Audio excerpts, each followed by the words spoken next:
سلام كمي تتصنحو تختاتلتن فتوتن رارا ميديا واناون موياون ميزاناون تحسوتات زعلت حيزنا قريبنا لنا بنايلو محابريتنا بيت فيدرال لابود دايت امت وسانا حليفلو فيدرال سبر بيت فردز يحقاو قبايت متاكايدوم نزبلهم دكتور دبرتون جنرال كنفدانيو زركبو 13 ولق اسبات سموم طيسو بعلي اقيدلو بزرزر نريو زعبايو ኣብ ቀረባ እዋን ሓበራዊ ናይ ባንኪ ወፍሪ ዝመስረተ ሃገራት ሶማሊ ኒጀርን ቡርኪና ፋሶን ሓበራዊ ናይ ፀጥታ ሓይሊ መስሪተን ኣለዋ ኣብ ከተማ አዲስ አበባ በሓፁር ዝተዓፀወ ውሽጣዊ መንገድታት ክኽፈትን ክእለን ይግበራሉ ጋምቤላ ዝፀንሐ ጎንፂ ስዒቡ ድማ ኮማንድ ፖስት ተኣውጁ ኣብ ኢትዮጵያ ዘለና አማራፂ ክንጥቀማለና ክብል ድማ ኣባል ቤት ምክሪ ፓርቲ ዲሞክራሲ ስምረት ዝኾና ይተጣዓም ዓረዶም ኣብ ኢትዮጵያ ዘለውና ፀጋታት ክንጥቀመሉ ሚና ክብል ተሰሚዑ ገዚያው መንግስቲ ትግራይ ዝኾነ ይኹን ዛዕባ ብሰላማዊ መንገዲ ክፍትሕ ኣለዎ ዝብል እምነት ከም ዘለዎ ናብ ትግራይ ተመሊስና ናብ ኩናትና ኣትወሉም ምንቅስቃሳት ክነወግድ ኣለና ክብል ድማ ተሰሚዑሎ ናይ ዚኦምን ካልኦትን ሓበሬታታት በዝርዝር ክነቅርበልኩም ኢና ቻናልና ላይክ ሼር ሳብስክራይብ ብምግባር ስድራራራ ይኹኑ ናብ ዝርዝሮም ኣቢልና ጠቅላላ ቤት ፍርድ ፌደራል ኣብ ጉዳይ ትእምት ውሳነ ሕሊፉ ፌደራል ሰበር ቤት ፍርዲ ዘይሕጋው ጉባኤ ትእምት ዘካይድ እንትኸውን ኣካይዶም ንዝበሎም 13 ውልቀ ሰባት ሽሞም ጠቂሱ ድማ ብዕሊ ኣጊዱ ዘሎ እቲ ሰበር ቤት ፍርዲ ታሕሳስ 14 2018 ዓ.ም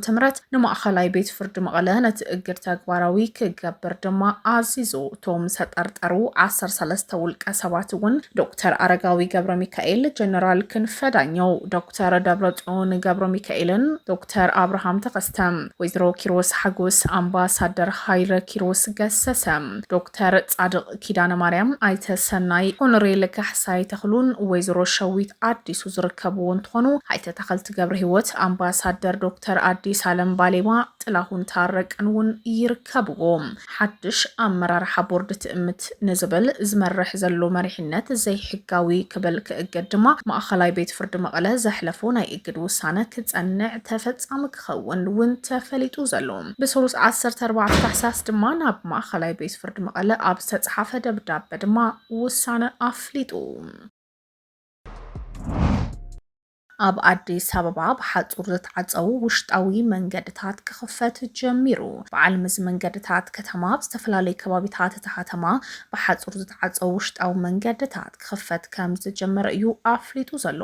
እቲ በዓል መዝነስ ጉምቲ ዝወሰደ ቅድሚ ሰሙናት ኣብታ ከተማ ውሽጣዊ ፅርግያታት ዝዓፀው ውልቀ ሰባት ካብ 4 ታሕሳስ 2018 ጀሚሩ ኣብ ውሽጢ 7 ተኸታተልቲ መዓልታት ክኽፈቱ ዝብል መጠንቃዕታ ብዘይ ምኽባሮም እንትኸውን ሓላፊት ጉጅለ ምሕደራ ኔትወርክ መንገዲ ደቡብ አዲስ አበባ ኢንጂነር የለሱማ በየቻ በቲ በዓል መዛብ ዘካፍሎ መግለጺ ውሽጣዊ መንገዲ ውልቀ ሰባት ምዕጻው ናይ ሕብረተሰብ መሰረተ ልምዓት መንገዲ ናይ ምጥቃም መሰለ ዝጥሕስ ምዃኑ ድማ ኣፍሊጡ ዘሎ ነዚ ስዒቡ ድማ ዝተዓፀው ሓጹራት ከብጽዎ መጠንቀቕታት ዝተዋሃቦም እንትኾኑ ውሽጣዊ መንገድታት ክዕጽው ከም ዘይብሉን ምስ ሓይልታት ፀጥታ ወረዳ ብምውሓዱን ውሽጣዊ ጽርግያታት ነፍሰ ጡር ኣዴታት ብለይቲ ናብ ሕክምናዊ ትካላት ክኸዳ ህጹጽ ስራሕ ብግቡእ ክሰርሓ ፀጋሙ ኮይኑውን ኣሎ ካብዚ ብተወሳኺ እቲ በዓል መዝኸም ዝብሎ ዝተበላሸወ ውሽጣዊ መንገድታት ንምፅጋን ዝግበር ንጥፈታት ዕንቅፋት ኮይኑ ከም ዘሎን እዚ ስዒቡ ድማ እቶም ሓፅራት ክእለዩ ምዃኑ እዩ ተፈሊጡ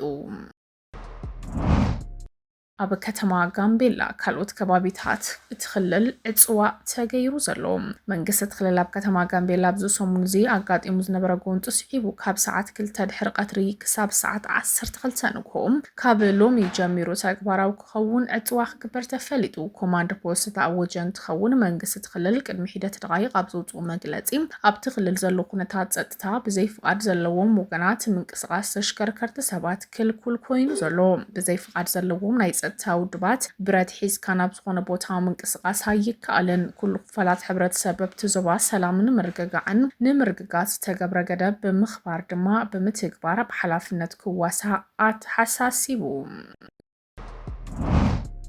ኣብ ኢትዮጵያ ዘለና ኣማራጺ ክንጥቀም ኣለና ዝበለ ኣባል ቤት ምኽሪ ፓርቲ ዲሞክራሲ ስምረት ዝኾነ ኣይተጣዕሚ ዓረዶም ኢትዮጵያ ውሽጢ ኩናት ኣየድልን ርኢናዩ ኢና ሃገር ካብ ምጉዳእ ወጻኢ ምንም ዘትረፍናዮ ነገር የለን ክብል ተሰሚዑ ኣብ ኢትዮጵያ ውሽጢ ዘለና መማረጺ ሓደን እዩ ሓድነትና ኣጠናኺርና ተስማሚዕና ክድነብር ኣለና ዝብል መማረጺ ዘቐመጠ እንትኸውን ሃገራዊ ምክክር ኢትዮጵያ እናካየደ ዘሎ መንገዲ ተጠናኺሩ ክቐጽል ኣለዎ ክብል እዩ ኣተሓሳሲቡ ዘሎ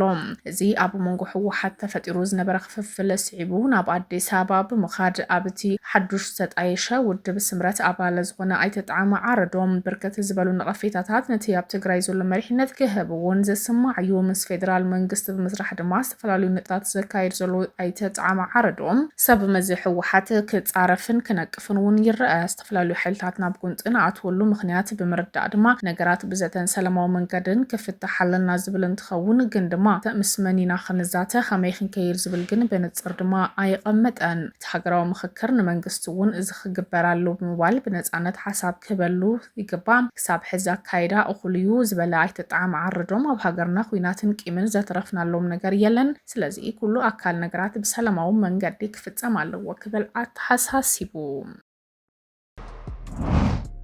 ጊዜያዊ መንግስቲ ትግራይ ዝኾነ ይኹን ዛዕባ ብሰላማዊ መንገዲ ክፍታሕ ዝብል እምነት ከም ዘለውን ኣብ ትግራይ ተመሊስና ናብ ኩናት እናኣትወሉ መንገዲ ድማ ክንዓጾ ክብል ፕሬዚደንት ጀነራል ታደሰ ወረደ ኣፍሊጡ እቲ ፕሬዚደንት ብተደጋጋሚ ኣብ ትግራይ ዳግማይ ናብ ኩናት ከሳግረና ዝኽእል ምንቅስቓስ ክንዓጹ ኢና ቅድሚያ ንሰላም ክንህብ ኢና ዝብል መደረታት ዘስምዕ እንትኸውን እሳቶም ንምስራሕ እውን ይንቀሳቐስ ኣለኹ ክብል ዝሕብር እዩ ዝተፈላለዩ ንጥፈታት ዝረኣየሉ ጊዜያዊ ምሕዳር ትግራይ ክሳብ ሕዚ ውዕሊ ፕሪቶሪያ ብምፍጻም ድኽመታት ዝረኣዩ እንትኸውን ተመዛበልታ ምምላስ ድማ ርኡይ ድኽመታት እውን ኣለዉ ፕሬዚደንት እዚ ዝበለ ጉጅለ ልኡኽ መንግስቲ ትግራይ ምስ መንግስቲ ፌደራል ነበረው ልዝብ ዛዕባ መልኪቱ ብርክት ዝበሉ ዛዕባታት ዝዳህሰሱ እንትኾኑ ብፍላይ ድማ ክንረኽቦም ኢልና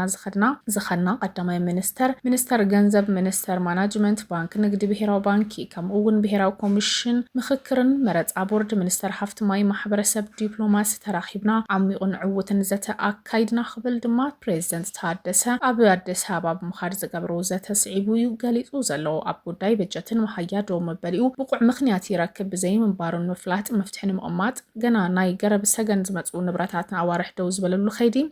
ኣፍሊጡ ከም ግዚኦም መንግስቲ ትግራይ ግን ዝኾነ ይኹን ዛዕባ ብሰላማዊ መንገዲ ክፍታሕ ኣለዎ ዝብል እምነት ከም ዘለዎን ዘለዉ ፍልልያት እውን እንትኾነ ናብ ሰላማዊ መንገዲ መፂና ኣብ ጠረጴዛ ክንቅመጥ ኢና ክብል እዩ ኣፍሊጡ እቲ ፕሬዚደንት መሃያ ክልቀቕ ተወሲኑ ካብ ካልእ ምጉታት ዝነበሩ በጀት ዝምልከት እውን ኣብ ቀረባ እዋን ክልቀቕ ምዃኑም ማይ መቐለ ንምፍታሕ ግድብ ገረብ ሰገን ዝተኣገዱ ናውትታት ማሽነሪታት ክልቀቑ